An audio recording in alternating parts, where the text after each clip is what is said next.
2025 में रिलीज हुई इस फिल्म के ज़ॉम्बी सिर्फ तेज ही नहीं हैं, बल्कि इतने तेज हैं कि दौड़ते हुए हवाई जहाज को भी मिनटों में पकड़ सकते हैं। इतना ही नहीं, कुछ ज़ॉम्बी तो थोड़े बहुत समझदार भी हो गए हैं।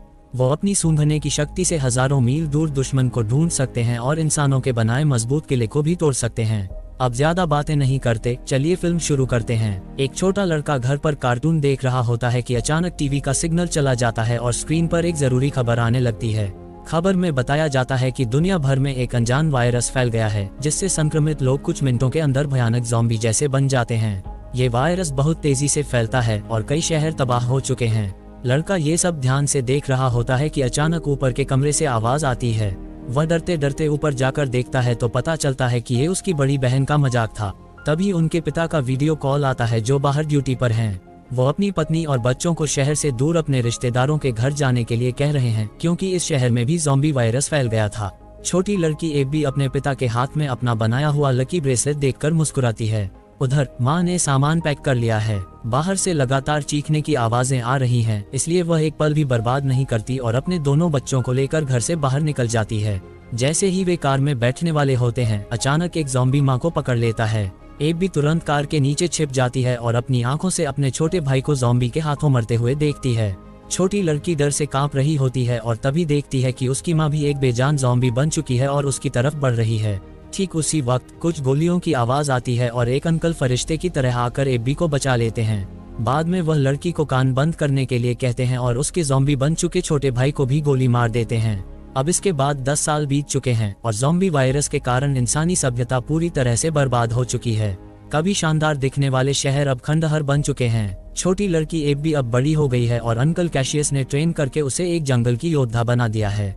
इतने सालों तक जंगल में रहने के कारण एबी को लोगों के साथ रहने की बहुत इच्छा है। उसकी सबसे बड़ी ख्वाहिश है कि उसे कोई इंसानी बस्ती मिल जाए जहां वह रह सके। हालांकि कैशियस के लिए सबसे अच्छी जगह एक ऐसा सुनसान द्वीप है जो जमीन से दूर हो। तभी रात के अंधेरे में कैशियस बाहर लगे अलार्म की आवाज से जाग जाता है। वह सावधानी से अपने तंबू से बाहर निकलकर देखता है तो अंधेरे से एक ज़ॉम्बी उस पर हमला कर देता है, लेकिन कैशियस लगातार गोलियां चलाकर उसे मार देता है। दोनों बहुत उदास हैं क्योंकि ज़ॉम्बी झुंड में रहना पसंद करते हैं और आसपास जरूर और भी ज़ॉम्बीज होंगे। इसलिए सुबह होने से पहले ही वे अपना सामान पैक करके वहां से निकलने की तैयारी करते हैं। तभी रास्ते में उनके घोड़े हिनहिनाने लगते हैं। कैशियस समझ जाता है कि खतरा नजदीक है। दोनों चारों तरफ देखते हैं तो दूर एक जीप ज़ॉम्बी से घिरी हुई दिखाई देती है। कैशियस पहले तो ध्यान नहीं देना चाहता, लेकिन एबी बिना कुछ कहे गोली चला देती है, इसलिए मजबूरी में उन्हें बाकी ज़ॉम्बी को भी मारना पड़ता है। फिर दोनों जब जीप के पास जाते हैं और वहां से जरूरी सामान लेने लगते हैं।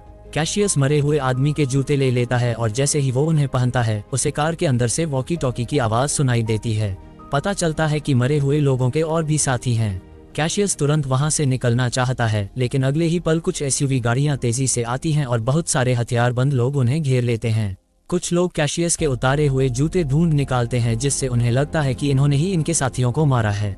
जब दोनों तरफ तनाव बढ़ रहा होता है, तभी एक गर्भवती महिला कार से उतरती है और अपने साथियों से एबी और कैशियस को छोड़ने के लिए कहती है।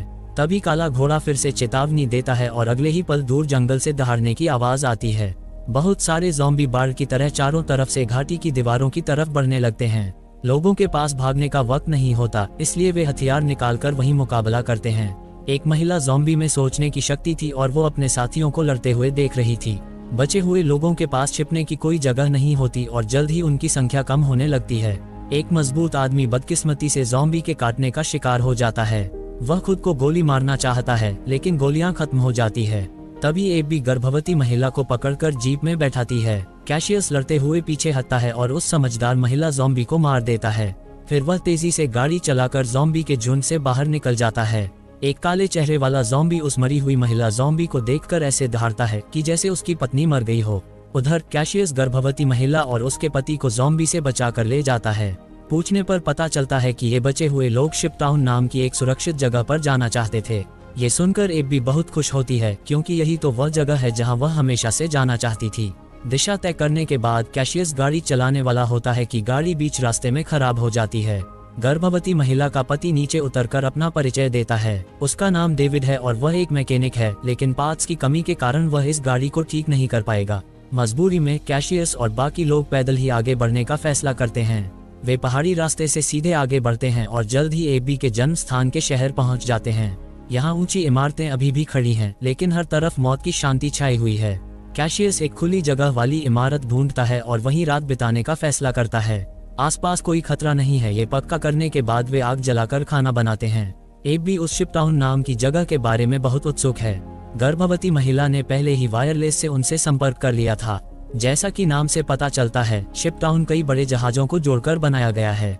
यह जमीन से जुड़ा हुआ नहीं है, इसलिए बहुत सुरक्षित है। यहाँ पानी और खाना भी भरपूर मात्रा में है, इसलिए यह बचे हुए लोगों के लिए एक सपनों की जगह है। एबी की आंखें ये सब सुनकर चमक उठती हैं, लेकिन कैशियस को इसमें कोई दिलचस्पी नहीं है। उसके पास फालतू वक्त नहीं है। वह बाहर और भी ज्यादा चेतावनी के संकेत और बम के जाल बिछाना चाहता है। सब कुछ ठीक करने के बाद कैशियस अपनी आगे की योजना बताता है। वह मेगन और उसके पति को कुछ दूर तक पहुंचाएगा। उसके बाद दोनों अलग अलग रास्ते पर चले जाएंगे, क्योंकि उसका लक्ष्य दूसरी दिशा में स्थित बंदरगाह है। एबी बहुत परेशान होती है और चुपके से कैशियस के पास जाकर उससे बहस करती है कि वह उनके साथ शिपटाउन क्यों नहीं जा रहा। कैशियस बहुत समझदारी से कहता है कि जहां ज्यादा लोग होते हैं वहां ज्यादा खतरा होता है, लेकिन एबी को इंसानी बुराई और कैशियस की बात बिल्कुल समझ में नहीं आती। वह कैशियस से बहुत झगड़ा करती है और फिर अकेले ऊपर रात बिताने के लिए चली जाती है। हालांकि दोनों को यह नहीं पता होता कि वह काले चेहरे वाला ज़ॉम्बी उनकी छोड़ी हुई गाड़ी को सूंघते हुए उन्हें ढूंढ चुका है। लगता है कि उस ज़ॉम्बी सरदार ने कैशियस से टक्कर लेने की ठान ली है। अगली सुबह एबी अपनी बचपन की तस्वीरें देख रही होती है कि अचानक नीचे पेड़ों से सरसराहट की आवाज आती है। वह समझ जाती है कि ज़ॉम्बी अंदर आ गए हैं और सबको चेतावनी देने के लिए नीचे भागने वाली होती है, लेकिन रास्ते में ही उसे ज़ॉम्बी मिल जाते हैं। हालांकि वह बहुत तेजी से रिएक्ट करती है और एक पीछा करने वाले ज़ॉम्बी को चकमा दे देती है, लेकिन इस चक्कर में उसका संतुलन बिगड़ जाता है। तभी कैशियस फिर से प्रकट होता है और एक बार फिर उसे खतरे से बचा लेता है। थोड़ी देर बाद काले चेहरे वाला ज़ॉम्बी अपने साथियों के साथ वहां पहुंच जाता है, लेकिन वे पहले से बिछाए गए जाल में फंस जाते हैं। कैशियस धमाके की आवाज सुनकर समझ जाता है कि ज़ॉम्बी का झुंड उसके पीछे पड़ गया है। तभी एबी को अचानक याद आता है कि थोड़ी दूर पर एक छोटा सा हवाई अड्डा है। बचपन में उसके पिता उसे अक्सर वहां घुमाने ले जाते थे। शायद वहां कुछ हवाई जहाज बचे हों। इससे सबके कई दिनों का रास्ता बच जाएगा। हालांकि कैशियस को ज्यादा उम्मीद नहीं होती, लेकिन एबी के बार बार कहने पर वह वहां जाने के लिए मान जाता है। थोड़ी ही दूर चलने पर एबी जिस छोटे हवाई अड्डे की बात कर रही थी वह उन्हें दिखाई देता है, लेकिन सबको बहुत निराशा होती है क्योंकि वहां सब कुछ खाली पड़ा होता है। एक भी हवाई जहाज नहीं दिखता। हालांकि एबी हार नहीं मानती। उसे याद है कि उसके पिता ने एक निजी हैंगर खरीदा था जो अब एक छोटे टीले जैसा दिखता है और बहुत छिपा हुआ है। पुराने तरीके से दरवाजा खोलने के बाद उसके पिता का छोटा हवाई जहाज वाकई में वहीं खड़ा होता है। एबी खुशी से मुस्कुराती है। आखिरकार उसने कैशियस के सामने अपनी बात सही साबित कर दी। हालांकि यह हवाई जहाज बहुत दिनों से इस्तेमाल नहीं हुआ था, इसलिए मैकेनिक डेविड कहता है कि इसे ठीक करने की जरूरत है और कैशियस और एबी दूर एक ऊंची इमारत में पहरा देते हैं। अभी वे ठीक से बैठे भी नहीं होते कि उन्हें बहुत सारे ज़ॉम्बी उनकी तरफ आते हुए दिखाई देते हैं। कैशियस तुरंत भागकर मेगन और उसके पति को बताता है कि उन्हें 3 मिनट के अंदर उड़ान भरनी होगी, भले ही डेविड ने मरम्मत पूरी न की हो। ज़ॉम्बी को नजदीक आता देखकर एबी सारे विचारों को छोड़कर अपनी धुंधली यादों के सहारे हवाई जहाज को स्टार्ट करने में कामयाब हो जाती है। हालांकि तब तक बहुत सारे ज़ॉम्बी रनवे पर पहुंच चुके होते हैं। उनकी रफ्तार किसी तेज धावक की तरह होती है और वे लगभग हवाई जहाज को पकड़ने ही वाले होते हैं। तभी कैशियस एक चढ़ते हुए ज़ॉम्बी को गोली मार देता है और एबी भी आखिरकार कंट्रोल समझ लेती है और हवाई जहाज को आराम से हवा में उड़ा देती है। काले चेहरे वाला ज़ॉम्बी राजा आसमान की तरफ देखता है और उसकी आंखों में कई तरह के भाव होते हैं।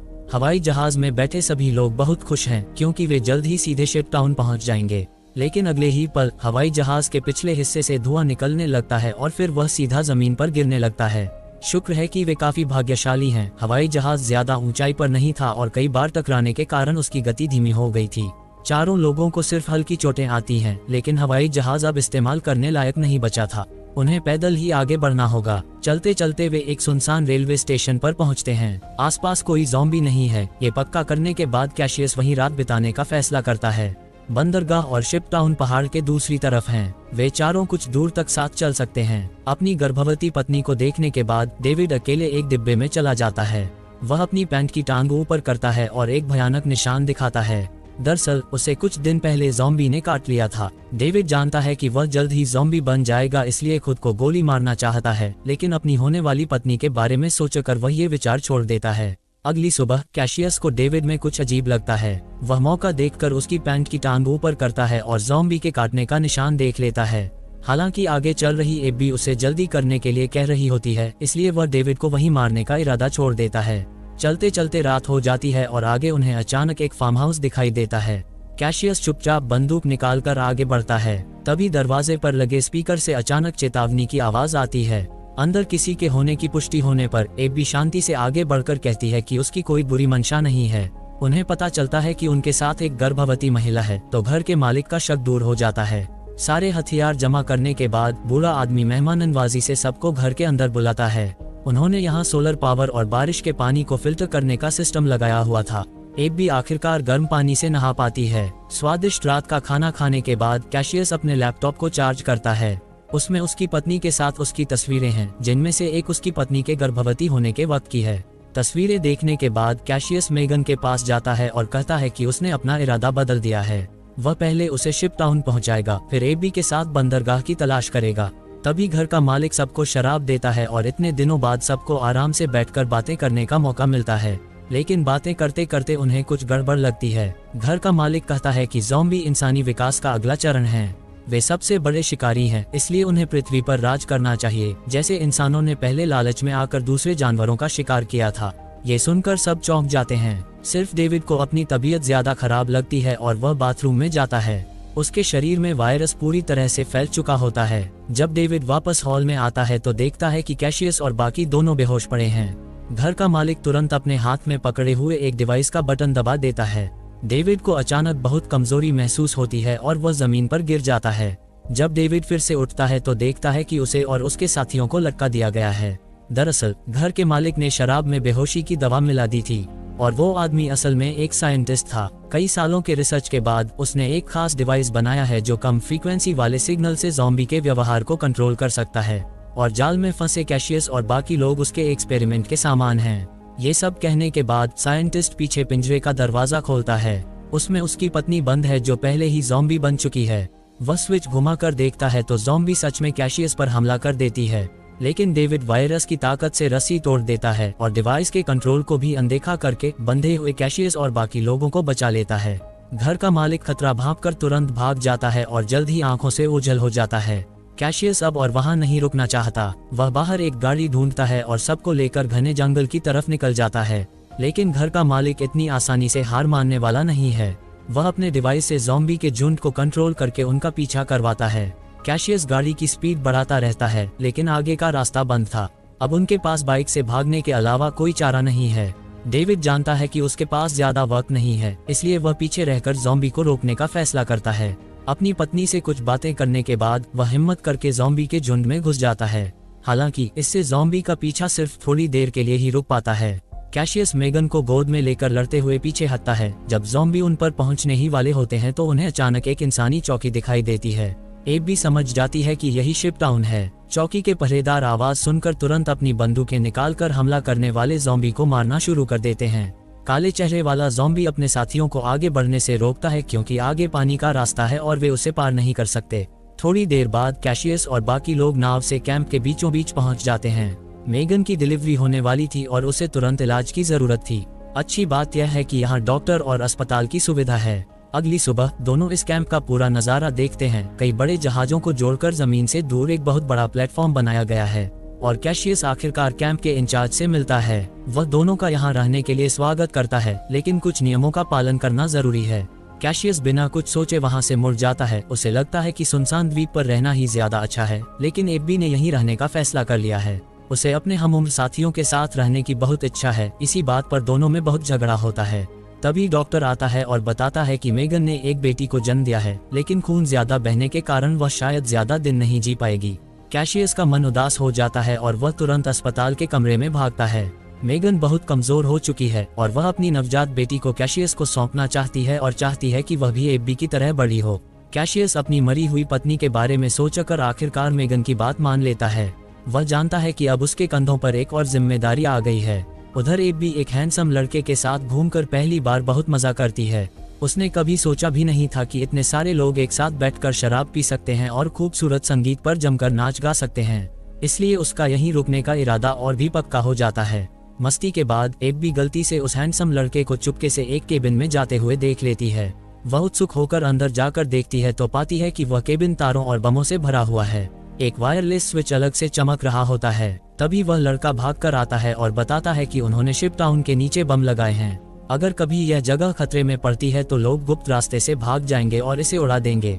लेकिन दोनों को बिल्कुल भी अंदाजा नहीं होता कि ये दिन इतनी जल्दी आ जाएगा। उस सनकी साइंटिस्ट का गुस्सा शांत नहीं होता और वह अपने कंट्रोल डिवाइस के जरिए उस काले चेहरे वाले ज़ॉम्बी राजा से हाथ मिला लेता है। साइंटिस्ट की मदद मिलने के बाद शिप टाउन का पानी का कुदरती बचाव बेकार हो जाता है। बहुत सारे ज़ॉम्बी पानी के नीचे से या नावों की मदद से जल्द ही शिप टाउन कैंप में घुस जाते हैं। अचानक हुए हमले से बचे हुए लोगों में से बहुत सारे तुरंत मारे जाते हैं और जिन लोगों के पास छिपने की कोई जगह नहीं होती वे आखिरकार ज़ॉम्बी का खाना बन जाते हैं। कैशियस को एबी की चिंता होती है और वह भीड़ के विपरीत दिशा में उसे ढूंढता हुआ जाता है। वह ज़ॉम्बी को मारते हुए आगे बढ़ता है और आखिरकार उसे डेक पर लड़ते हुए ढूंढ लेता है। शायद जोश में आकर वह गलती से एक ज़ॉम्बी से टकराकर नीचे गिर जाता है।